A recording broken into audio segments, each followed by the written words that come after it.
الحمد لله نحمده ونستعينه ونستغفره ونؤمن به ونتوكل عليه ونعوذ بالله من شرور أنفسنا ومن سيئات أعمالنا من يهده الله فلا مضل له ومن يضلله فلا هادي له ونشهد أن لا إله إلا الله وحده لا شريك له ونشهد أن محمدا عبده ورسوله أما بعد أرسله بالحق بشيرا ونذيرا وداعيا إلى الله بإذنه وسراجا منيرا فأعوذ بالله من الشيطان الرجيم بسم الله الرحمن الرحيم إنا أنزلناه في ليلة القدر وما أدراك ما ليلة القدر ليلة القدر خير من 1000 شهر وقال النبي صلى الله عليه وسلم خير بقاء الأرض مساجدها وشر بقاء الأرض أوساخها أو كما قال عليه الصلاة والسلام. برادران اسلام، بزرگان محترم، امت کے غیور نوجوانوں، تمام تر حمد و ثنا اور خوبیاں اس خالق و مالک کے لیے جس نے ہمیں اور آپ کو ایمان کی عظیم الشان نعمت عطا فرمائی، اور لاکھوں درود و سلام ہو امام الانبیاء خاتم الرسل جناب محمد رسول اللہ صلی اللہ علیہ وسلم پر، جن کی محنت اور کاوشوں کے صدقے میں آج ہم سب مومن اور مسلمان ہیں۔ رمضان المبارک کا یہ دوسرا عشرہ بھی اب چند دنوں کے بعد مکمل ہو جائے گا۔ اولہ رحمت اوسطہ مغفرت، یہ جو عشرہ چل رہا ہے یہ مغفرت کا عشرہ چل رہا ہے۔ اللہ تعالیٰ اپنے بندوں کے گناہوں کو خوب معاف فرماتے ہیں، لہذا بندوں کو بھی چاہیے کہ اس عشرے میں خاص طور سے اپنے گناہوں کا اعتراف کرے، توبہ استغفار کی کثرت کرے، اور اپنے کیے ہوئے ماضی کی تمام بدعمالیوں کا اقرار کر کے اپنے رب کے سامنے توبہ کرے اور معافی مانگے، تو اللہ رب العزت اپنے فضل و کرم سے ہمارے گناہوں کو معاف فرما دے۔ اور تیسرا عشرہ جو 20 رمضان کی غروب آفتاب کے بعد سے شروع ہوتا ہے، یہ عشرہ عتق من النار فرمایا، جہنم سے چھٹکارے اور آزادی کا ہے۔ اللہ رب العالمین کثرت کے ساتھ جہنمیوں کو جہنم سے نکال دیتے ہیں اور تکلیف سے اسے آرام دیتے ہیں۔ آج 17 رمضان المبارک ہے، بڑا تاریخی دن ہے آج کا دن۔ آپ سب کو معلوم ہوگا کہ 17 رمضان المبارک یہ غزوہ بدر کا دن ہے، غزوہ بدر کا دن ہے۔ ہم لوگ آرام سے سحری کھاتے ہیں، آرام سے آفس میں فین اور اے سی کے نیچے بیٹھے رہتے ہیں، وقت ہوا تو جا کر نماز پڑھ لیتے ہیں، شام میں بہترین افطار کرتے ہیں، اور پھر اس کے بعد رات کا آدھا حصہ کھانے پینے میں گزرتا ہے۔ پھر بھی ہم جب روزہ رکھتے ہیں ہمارا روزہ بڑا مشکل ہوتا ہے، جسم پر بہت تکلیف محسوس ہوتی ہے، پیاس کی شدت محسوس ہوتی ہے۔ ذرا ہم تصور کریں، ذرا ہم خیال کریں کہ حضرات صحابہ کرام رضوان اللہ علیہم اجمعین نے رمضان المبارک کے اسی مہینے کی 17 تاریخ کو جب صحابہ مدینہ المنورہ سے دھوپ کی تپش میں، جو عرب کی دھوپ مشہور ہے، ان کے پاس سواریاں بھی نہیں تھی، چل چل کر بدر کی سرزمین پر پہنچتے ہیں۔ نہ صحیح سے کھانے کا انتظام ہے، نہ صحیح سے پانی کا انتظام ہے، کھجور پر گزران ہو رہا ہے، کھجور کھا کھا کر روزہ رکھتے ہیں، ان کی سحری بھی کھجور ہے، ان کی افطاری بھی کھجور ہے۔ اس حالت میں صحابہ کرام رضوان اللہ علیہم اجمعین اللہ کے دین کی بقا کے لیے، اعلاء کلمت اللہ کے لیے کہ اللہ کی سرزمین پر اللہ کا دین نافذ ہو جائے، اللہ کی سرزمین پر اللہ کے ماننے والے لوگ تیار ہو جائے اور عبادت اور بندگی صرف اللہ کی جائے۔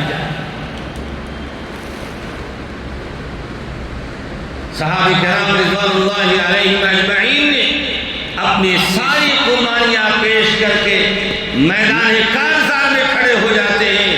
313 صحابہ ہزاروں کی تعداد کے مقابلے میں کھڑے ہیں۔ اللہ کی رحمت آتی ہے، اللہ کی مدد آتی ہے۔ صحابہ کو دیکھا، جیسے ہی اللہ کے نبی صلی اللہ علیہ وسلم نے فرمایا اب نکلنا ہے، مدینے سے نکل کر بدر کی سرزمین پر جانا ہے، حضرات صحابہ کرام تیار ہو گئے۔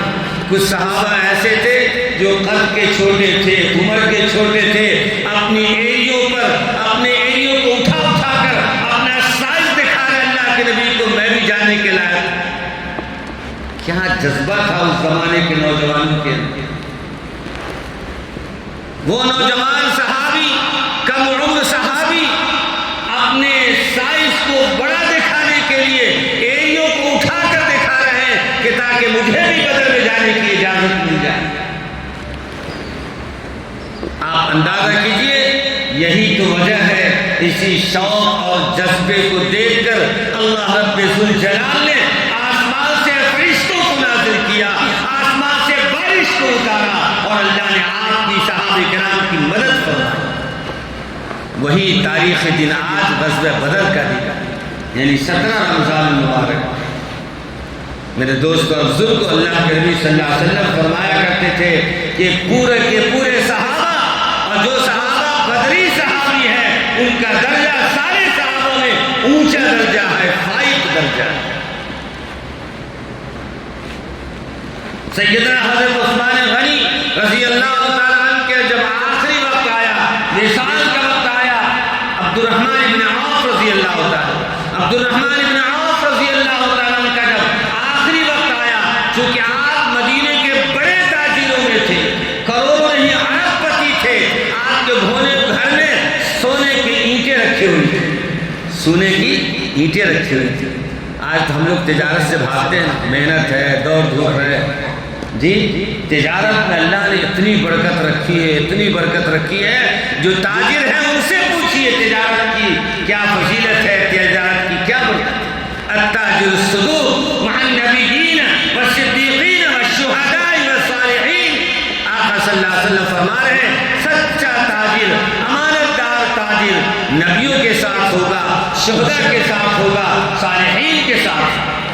ہم سمجھتے ہیں کہ تجارت سے صرف دنیا گھر آباد ہوتا ہے، تجارت سے صرف دنیا میں مال آتا ہے، یہ ہماری غلط سوچ ہے۔ اللہ کے نبی جناب رسول اللہ صلی اللہ علیہ وسلم نے فرمایا تجارت سے صرف مال نہیں آتا ہے، تجارت سے تم کو نبیوں کی صف میں کھڑا ہونا نصیب ہو۔ اگر سچی اور امانت داری والی تجارت کیا ہے تو کل قیامت کے دن شہداء کی صف میں کھڑے ہونے کا تم کو مقام مل سکتا ہے۔ عبدالرحمن بن عوف رضی اللہ تعالیٰ عنہ نے وصیت کیا اور فرمایا میرا جتنا مال ہے میرے مر جانے کے بعد میرے مال کو تقسیم کرنا، اور میراث کے جتنے خاندان کے لوگ ہیں حقدار ہیں ان کو حق دینا، اور اس میں اتنا پرسنٹ جو بدری صحابی ہیں اس سونے کی اینٹوں کو توڑ توڑ کر بدری صحابہ کے گھر تک پہنچا۔ یہ حضرات صحابہ کرام کے شوق اور جذبے کو دیکھتے۔ بہرحال 17 رمضان مبارک بڑا تاریخی دن ہے اسلام کے لیے اور ایمان والوں کے لیے۔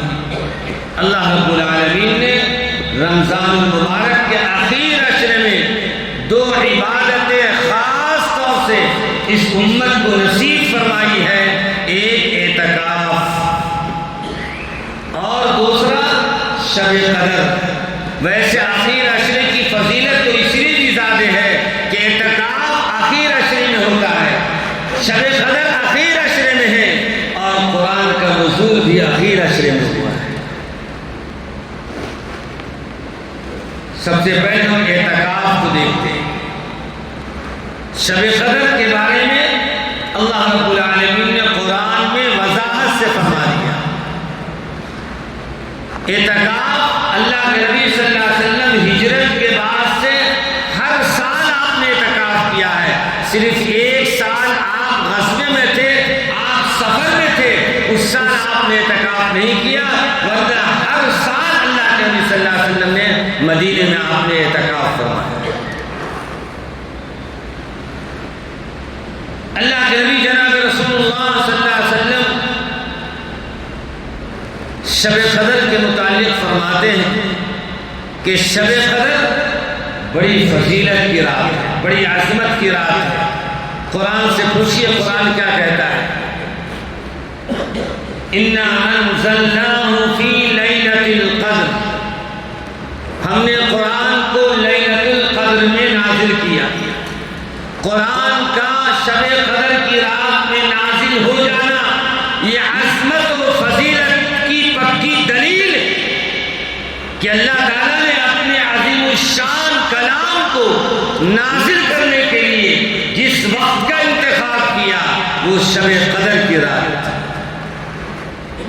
وہ آپ کہیں گے کہ قرآن مجید تو 20 پر 3 سالوں میں نازل ہوا ہے نا بھائی؟ کتنے سالوں میں نازل ہوا ہے؟ 20 پر 3 سالوں میں قرآن نازل ہوا، اور آپ کہتے ہیں کہ شب قدر میں نازل ہوا۔ یعنی اللہ تعالیٰ نے عرش عظیم سے قرآن مجید کو آسمان دنیا پر شب قدر کی رات میں نازل کیا، اور یہ آسمان دنیا سے رسول اکرم صلی اللہ علیہ وسلم کی سینہ مبارک تک 20 پر 3 سالوں میں سیدنا جبرائیل امین لے کر آئے۔ تو یہ جو آیت میں فرمایا گیا کہ ہم نے شب قدر میں قرآن کو نازل کیا، یہ شب قدر سے مراد عرش عظیم سے اللہ نے قرآن کو اتارا تو شب قدر میں آسمان دنیا پر نازل کیا۔ وَمَا أَدْرَاكَ مَا لَيْلَةُ الْقَدْرِ، لیلۃ القدر کیا چیز ہے؟ صحابہ نے پوچھا۔ اللہ رب العالمین فرما رہے ہیں کہ لیلۃ القدر کیا ہے، اس کی فضیلت پھر اللہ تعالیٰ خود بیان فرما رہے ہیں۔ لیلۃ القدر خیر من 1000 شہر، کہ شب قدر کی فضیلت 1000 مہینوں سے افضل ہے، 1000 مہینوں سے افضل ہے۔ دراصل بہت لمبا چوڑا واقعہ ہے، تفصیل کا وقت نہیں ہے۔ بنو اسرائیل میں عبادت کا تذکرہ ہوا، ایک عابد کا تذکرہ ہوا کہ اللہ تعالیٰ نے بنو اسرائیل میں 1000 سال ان کی عمر ہوا کرتی تھی، ایک عابد عبادت کر کے سب سے اعلیٰ درجے پر پہنچ جاتا تو صحابہ کرام کو ذرا سوچ میں پڑ گئے کہ ان کی عمریں زیادہ ہوا کرتی تھی۔ ہمارے اور آپ کے آقا صلی اللہ علیہ وسلم نے فرمایا میری امت کی عمریں تقریباً 60 سے 70 سال، تو بنو اسرائیل کے عابدوں کو عبادت کا موقع زیادہ ملا، نیکیاں اکٹھا کرنے کا موقع زیادہ ملا، تو ان کا درجہ بڑھ جائے گا۔ اس لیے رنج ہوا، اللہ کے نبی صلی اللہ علیہ وسلم کو رنج ہوا، احساس ہوا، تو اللہ تعالیٰ نے اس رنج کو دور کرنے کے لیے شب قدر کو نازل کیا۔ کس کو نازل کیا؟ شب قدر کو نازل کیا۔ فرمایا ایک شب قدر، ہر سال 5 شب قدر آتی ہے۔ کتنی رات آتی ہے؟ 5 رات شب قدر ہے۔ جس شخص کو شب قدر نصیب ہو جائے اس کو 1000 مہینے سے بہتر عبادت نصیب، خیر من 1000 شہر، قرآن نے کہا کہ 1000 مہینوں سے بہتر ہے اللہ ہم سب کو نصیب فرمائے۔ لیکن امت کا حال یہ ہے، علماء بیان کر کر کے تھک جاتے ہیں، لیکن ہم وہی کرتے جو ہمارے من میں رہتا ہے۔ ایک دن جس دن قرآن کی تکمیل ہوتی ہے، 27 کی شب کو کہتے ہیں آج شب قدر ہے، اور باقی 4 راتوں کو ہم نظر انداز کرتے ہیں۔ ہم نے کہاں قرآن پہ عمل کیا؟ قرآن اللہ کے نبی صلی اللہ علیہ وسلم نے فرمایا کہ شب قدر، اللہ کے نبی صلی اللہ علیہ وسلم نے شب قدر کی تلاش میں آپ نے اعتکاف فرمایا۔ ہر سال 10 دن کا اعتکاف فرماتے تھے، اور آپ نے وصال کے ساتھ آپ نے 20 دن کا اعتکاف فرمایا۔ کس دن کا؟ 20 دن کا آپ نے اعتکاف فرمایا، اور پھر خیمے سے آپ اپنا سر نکال کر آپ نے فرمایا ہم نے اعتکاف شب قدر کی تلاش کے لیے کیا تھا، لیکن شب قدر پتہ نہیں چلا، اس لیے آپ جو 10 راتیں بچی ہیں، رات 21، 23، 25 اور 27 اور 29، یہ 5 راتیں جو طاق راتیں کہلاتی ہے، یہی شب قدر ہے۔ ان میں طاق رات شب قدر کو تم تلاش کر۔ تو اللہ تعالیٰ نے ہر کام میں اللہ کی مصلحت ہوتی ہے۔ اللہ کے نبی صلی اللہ علیہ وسلم تشریف لا رہے مسجد نبوی کو، اور 2 صحابی میں آپس میں کوئی نزاع ہو گیا اور اختلاف ہو گیا، اور اللہ کے نبی صلی اللہ علیہ وسلم اس کو سلجھانے میں چلے گئے۔ اس نزاع کی وجہ سے، سلجھانے کی وجہ سے اللہ تعالیٰ نے شب قدر کی تعین کو اٹھا لیا، ورنہ شب قدر کی تعین اس کا وقت اس کا وقت اللہ نے اپنے نبی کو بتا دیا تھا، لیکن اس نزاع کی وجہ سے معلوم یہ ہوا، علماء نے لکھا ہے کہ نزاع اور فساد اور جھگڑا کتنی نحوست کی چیز ہے، شب قدر کی تعین کو اللہ نے اٹھا لیا۔ تو اللہ تعالیٰ کے ہر چیز میں حکمت ہوتی ہے۔ اللہ نے ہمیں 5 راتیں موقع دے دیا، اس 5 رات میں ہمیں عبادت کرنا ہے۔ آگے اللہ رب العزت فرما رہے ہیں من 1000 شہر تنزل الملائکۃ والروح فیہا، اس رات میں، فیہا شب قدر کی رات میں سیدنا جبرائیل امین آتے ہیں فرشتوں کی جماعت کے ساتھ، اور ہر دعا کرنے والے کی دعا پر آمین کہتے ہیں۔ سلام ہی حتی مطلع الفجر، غروب آفتاب سے لے کر صبح صادق تک، طلوع فجر تک اللہ رب العالمین نے شب قدر کا وقت رکھا ہے۔ اس لیے زندگی کا کوئی بھروسہ نہیں ہے کہ بڑھاپا آئے گا اور پھر وقت فارغ ہو جائے گا، پھر کام دھام نہیں رہے گا، بیٹھ کر صرف عبادت کرنا رہے گا، تو شب قدر بھی کر لیں گے، اعتکاف بھی کر لیں گے، ایک پل کا بھی بھروسہ نہیں۔ اس لیے جو بھی موقع مل جائے اسے غنیمت سمجھ کر عبادت کا اہتمام کرنا چاہیے۔ دوسری چیز ہے اعتکاف۔ اعتکاف کے متعلق بھی بڑے فضائل احادیث میں آئے، جیسا کہ ابھی آپ کو بتایا گیا کہ اللہ کے نبی جناب رسول اللہ صلی اللہ علیہ وسلم ہجرت فرما کر جب آپ مدینے تشریف لے گئے، ہر سال آپ نے اعتکاف فرمایا، اور آخر سال میں تو آپ نے 2 اعتکاف فرمایا۔ تو یہ سوچ کر کہ میرے نبی کی سنت ہے، اسی لیے اعتکاف 3 قسم کے کہلاتے ہیں۔ ایک سنت مؤکد علی الکفایہ، سنت مؤکد علی الکفایہ یہ وہی اعتکاف ہے جس کو اللہ کے رسول صلی اللہ علیہ وسلم نے ہمیشہ رکھا ہے، اور جس پر آپ نے حج کی بشارت دی ہے، حج عمرہ کی قبولیت کے برابر ثواب ملنے کی بشارت خوشخبری دی ہے آپ نے۔ یہ وہی اعتکاف ہے جس اعتکاف کو اعتکاف سنت مؤکد علی الکفایہ کہتے ہیں۔ سنت مؤکد اس لیے کرتے ہیں کہ اللہ کے نبی صلی اللہ علیہ وسلم نے ہمیشہ آپ نے اعتکاف فرمایا، اور علی الکفایہ اس لیے کہتے ہیں محلے کی طرف سے ایک شخص نے اعتکاف کر لیا سب کی طرف سے کافی ہو جاتا ہے، اور اگر کسی نے نہیں کیا تو سب گنہگار ہیں۔ اس سنت کو چھوڑنے کی ملوث میں سب گنہگار کہہ رہے ہیں۔ اس لیے سنت مؤکد اعتکاف ہے، 10 دن کا اعتکاف ہے، 20 رمضان کے غروب آفتاب سے عید کا چاند نظر آنے تک۔ اعتکاف کے اصل معنی ٹھہر جانے کی۔ اعتکاف میں لوگ کہاں ٹھہرتے ہیں؟ اللہ کے گھر میں ٹھہرتے ہیں، اس مقام پر ٹھہرتے ہیں جس مقام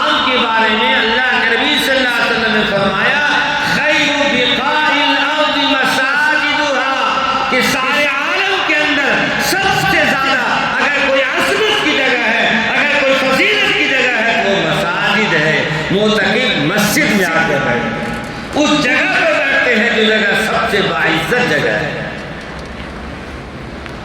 تو اعتکاف کے لیے والعاکفین، فرمایا اعتکاف کرنے والوں کے لیے ضروری ہے مساجد میں بیٹھنا ہے۔ مسجد اعتکاف کی جگہ ہے، تو ایک اعتکاف سنت مؤکد علی الکفایہ، دوسرا اعتکاف واجب۔ کوئی طالب علم پڑھنے والا نیت کر لیا میرا ایگزام ہونے والا ہے، میں اتنے نمبر سے اتنی پوزیشن سے پاس کر گیا تو میں 3 دن کا اعتکاف کروں گا، 5 دن کا اعتکاف کروں گا، جسے منت اور نذر کا اعتکاف کہتے ہیں، جو واجب ہے۔ اب وہ بچہ اس جو نیت کیا تھا اس میں کامیاب ہو گیا، اب اس کے ذمے واجب ہو گیا 3 دن یا جتنے دن کا نیت کیا ہے اعتکاف کرنا ضروری ہو گیا۔ تیسرا اعتکاف ہے اعتکاف نفل۔ نفل اعتکاف کے لیے کوئی وقت محدود نہیں ہے۔ علماء نے یہاں تک کہ لکھا ہے جب ہم مسجد میں آتے ہیں تو ہم نیت کر لیجئے کہ اللہ میں جب تک مسجد میں رہوں میں اعتکاف کی نیت کرتا ہوں، تو نماز اور ساری عبادت کے ثواب کے ساتھ ساتھ اعتکاف کا بھی ثواب ملتا رہے۔ بعض علماء نے یہاں تک کہ لکھا ہے کہ بعض اکابر ایسے گزرے ہیں انہوں نے لائف ٹائم کے لیے ہمیشہ کے لیے نیت کر لیا، اے اللہ میں جب بھی مسجد میں جاؤں میں اعتکاف کی نیت کرتا ہوں۔ اب وہ نیت کرے نہ کرے لائف ٹائم کی نیت کر لیا ہے، جب بھی مسجد میں آئے گا نیت المؤمن خیر من عمل، مومن کی نیت اس کے عمل سے بہتر ہے۔ اب نیت کر لیا اس پر اس کو اجر ملنا شروع ہوتا ہے۔ تو یہ 3 طرح کے اعتکاف۔ اعتکاف کے لیے کچھ شرائط بھی ہے، مسجد کے حصے سے باہر گئے اعتکاف ختم ہو جائے گا۔ اور ایک تاجر سوچتا ہے کہ میں بھی اعتکاف کروں، لیکن اس کے لیے شرط یہ ہے، بہت ساری شرطیں ہیں، تجارت کا مال مسجد میں لا نہیں سکتے، مسجد سے باہر رکھنا ہے۔ البتہ جو ضروری پوائنٹ کی بات ہے اس کی بات کرنے کی اجازت ہے۔ ایسے بھی آج کل ماحول آپ دیکھتے ہیں اعتکاف کرنے والے کو کہ دن میں اور رات میں دن رات لگے ہیں موبائل میں، دن رات موبائل کو چلانا ہی ہے، زندگی میں وقت بچی ہوئی ہے، کم سے کم اعتکاف میں آئے ہیں تو آپ پورے محلے کی ترجمانی کرنے کے لیے آئے۔ اعتکاف کرنے والا جب جاگتا ہے تو بھی عبادت ملتی ہے، جب سوتا رہتا ہے تب بھی عبادت ملتی ہے۔ اعتکاف کرنے والا جنازے میں شریک نہیں ہو سکتا ہے، اللہ کے نبی صلی اللہ علیہ وسلم فرمایا بغیر جنازہ پڑھے اس کو جنازے کا ثواب دیا جائے۔ معتکف اعتکاف کرنے والا بیمار کی عیادت نہیں کر سکتا ہے، اس کے گھر کے لوگ بیمار پڑ گئے، باہر جا نہیں سکتا ہے، عیادت کر نہیں سکتا ہے۔ اللہ کے نبی صلی اللہ علیہ وسلم فرمایا تمہیں جانے کی ضرورت نہیں ہے، بغیر کیے ہوئے اللہ تم کو اجر عطا فرمائے۔ بتا دی دنیا میں کوئی ایسا عمل ہے جو بغیر کیے ہوئے اس پر اجر دیا جاتا ہے۔ یہ معتکف کے لیے کتنی بڑی بشارتیں ہیں، کتنی بڑی خوشخبریاں ہیں کہ نہ جنازے میں شریک ہوا نیکی مل گئی، نہ عیادت کیا بیمار کی جا کر نیکی مل جاتی ہے۔ اتنے بڑے فضائل کو ہم لوگ اس طرح گزار دیتے ہیں، اس لیے اعتکاف کرنے والے پر ذمہ داری ہے، پورے عالم اسلام کے مسلمانوں کی ذمہ داری۔ یہ سوچ کر بیٹھیے اعتکاف میں کہ ہم صرف خاندان والے کے لیے نہیں، محلے والے کے لیے نہیں، ریاست والے کے نہیں، ملک کے لیے نہیں، پورے عالم اسلام کے لیے ہم بیٹھ رہے ہیں، اور ہم اپنی دعاؤں میں پورے عالم اسلام کے لیے ہمیں دعا کرنا ہے۔ اس لیے اعتکاف کرنے والوں کے لیے ضروری ہے جتنی ضروری باتیں ہیں بس اتنی ہی بات کرنے کی اجازت ہے۔ یہاں تک کہ فرمایا گیا علماء نے احتیاط یہاں تک کہ فرمایا اگر غسل واجب ہو گیا ہے تب تو جاؤ وہاں حمام میں غسل کرنے کے لیے، اگر غسل واجب نہیں ہے تو تم غسل کرنے بھی مت جاؤ۔ اس سے زیادہ کیا احتیاط ہے؟ کئیوں میں گاؤں میں باتھ روم مسجد سے باہر ہوتے ہیں، وہاں عذر ہے، مجبوری ہے، صرف اس کی ضرورت سے فارغ ہونے کے لیے جا کر آ سکتے ہیں بغیر کسی سے بات کیے ہوئے۔ تو بہرحال مردوں کے لیے بھی اعتکاف ہے، عورتوں کے لیے بھی اعتکاف ہے۔ عورتوں کے لیے اعتکاف غیروں کے گھر ہم جاتے ہیں، دیکھتے ہیں عبادت کے لیے انہوں نے خاص ایک جگہ بناتے ہیں۔ آج ہمارے لیے جبکہ عبادت ان المساجد للہ، فرمایا کہ ہم نے مساجد کو بنایا ہی اللہ نے عبادت کے لیے، لہذا ہمارے مستورات کے لیے ضروری ہے وہ بھی اعتکاف ہے۔ ان کے اعتکاف کا طریقہ یہ ہونا چاہیے، اگر گھر میں کوئی جگہ متعین کر کے ہے پہلے سے عبادت کے لیے اسی جگہ بیٹھ جائیے، اگر پہلے سے متعین کر کے نہیں ہے تو اپنے گھر کا ایک خاص کونا متعین کر لیجئے اور اس جگہ پر آپ کو اعتکاف کرنا ہے۔ وہاں سے جانا نہیں، بغیر ضرورت کے وہاں سے جانا ہی نہیں، پردہ گھیر لیجیے اور اچھا۔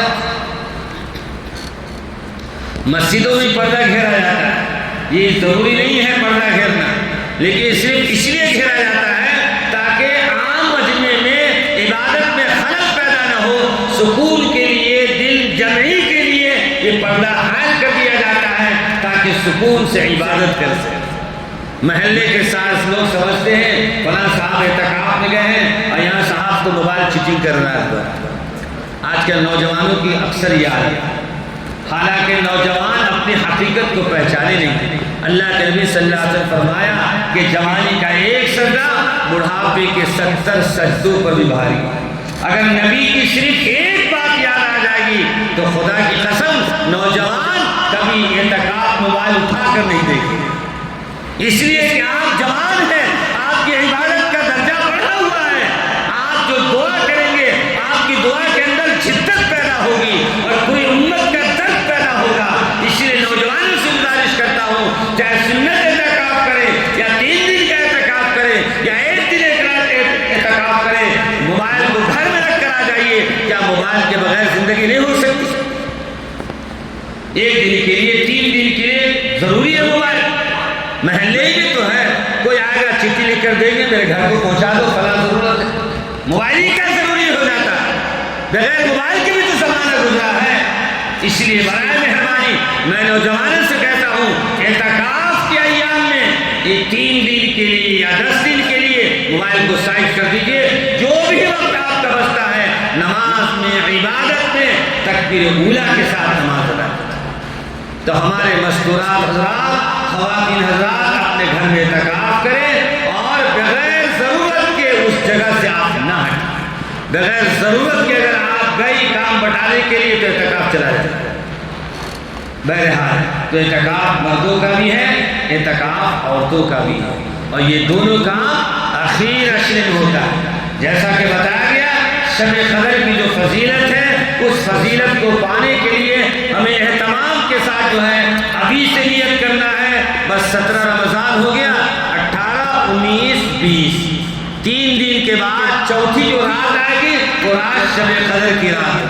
ابھی سے مزاج بنا لیجئے کہ دین میں تھوڑا آرام کر لینا ہے، دن میں تھوڑا آرام کر لینا ہے، اور رات میں شب بیداری کر کے قیام اللیل۔ اللہ کے نبی صلی اللہ علیہ وسلم فرمایا من قام لیلۃ القدر ایمانا واحتسابا غفر له ما تقدم من الذنب۔ جس نے رات میں قیام اللیل کیا اللہ تعالیٰ اس کے سارے گناہ کو معاف فرما دے۔ اتنے بڑے بڑے فضائل ہیں شب قدر کی رات میں جا کر عبادت کرنے پر، لیکن ہم لوگ لے دے کر ایک 27 کی رات کو شب قدر سمجھتے ہیں۔ کہتے ہیں کہ کچھ خوبیاں شہروں میں ہیں، کچھ خوبیاں دیہاتوں میں، قریوں میں۔ یہ اللہ تعالیٰ نے نعمت قریوں میں دیا ہے۔ گاؤں والوں میں چلے جائیے 5 رات ان کے بھی برابر ہے۔ جیسے ہی شب قدر آتی ہے 5 کی 5 راتیں اہتمام کے ساتھ وہ جاگتے ہیں، نہ بیان ہے، نہ آنا جانا ہے، نہ گھومنا ہے، نہ پارٹی بنا کر قبرستان جانا ہے، اہتمام کے ساتھ 5 رات جاگ کر عبادت میں گزارتے ہیں۔ یہ نعمت اللہ نے ان کو دیا ہے۔ ہماری راتیں تو اگر جاتے بھی ہیں قبرستان جاتے بھی ہیں تو شور ہنگامہ، ویلنگ کرتے ہوئے، گاڑی اڑاتے ہوئے دوستوں کو تکلیف پہنچاتے ہیں۔ ارے اپنے خود نہیں کر رہے تو کم سے کم دوستوں کو تکلیف تو مت پہنچاؤ۔ بہرحال عرض کرنے کا حاصل یہ ہے نصیب سے، مقدر سے اللہ تعالیٰ بہت سارے ہمارے اس مجمع میں ایسے احباب تھے جو اگلے شب قدر میں ہمارے ساتھ تھے، روزے میں ہمارے ساتھ تھے اور افطار پہ ہمارے ساتھ واسطے آج ہمارے درمیان نہیں ہے وہ۔ اگلا رمضان ہم میں سے کون رہے گا کون نہیں رہے گا کسے بھی معلوم نہیں ہے، لہذا جو وقت مل رہا ہے اس کو غنیمت سمجھا جائے، اور جو رمضان کے روزے بچ گئے ہیں اس کے اوقات کی قدر کی جائے۔ اللہ سے دعا ہے اللہ تعالی ہمیں اور آپ کو بچے ہوئے رمضان کی صحیح قدر کرنے کی توفیق نصیب فرمائے۔ وما علینا الا البلاغ۔